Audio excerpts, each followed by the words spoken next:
قرآن کے مقابلے میں کوئی حیثیت کوئی وقت نہیں رکھتا، اس لیے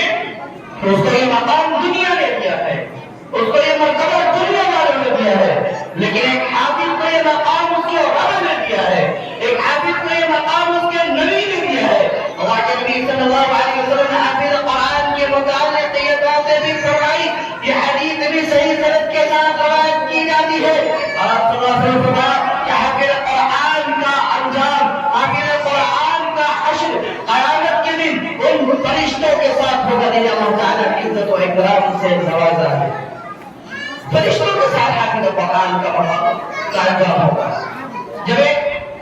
طالب علم اپنے گھر سے قرآن پڑھنے کے لیے، دین علم کو سیکھنے کے لیے نکلتا ہے میرے بھائیوں، اس سے زیادہ مقام اور مرتبہ آپ کو کیا چاہیے کہ آپ جب چلتے ہیں تو زمین پہ نہیں چلتے۔ اللہ کے نبی نے فرمایا کہ جب کوئی دین حاصل کرنے کے لیے، علم حاصل کرنے کے لیے اپنے گھر سے نکلتا ہے تو فرشتے اپنے پر کو اس کے لیے بچھا دیتے ہیں، وہ فرشتوں کے پر چلتا ہوا اس منزل تک پہنچتا ہے۔ میرے بھائی، ہمیں تو قرآن کی حقیقت جاننا چاہتے ہو،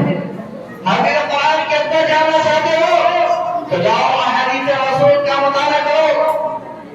احادیث رسول کا مطالعہ کرو۔ ہمارے اور آپ کے لیے شاید کوئی اس دنیا میں دعا کرے یا نہ کرے، لیکن ایک عالم، ایک حافظ، ایک دیندار جو دین کو سیکھتا ہے، اس کے لیے دنیا والے انسان دعا کرے یا نہ کرے، انسان کے علاوہ دوسری مخلوقات حتیٰ کہ مچھلیاں جو سمندر کے اندر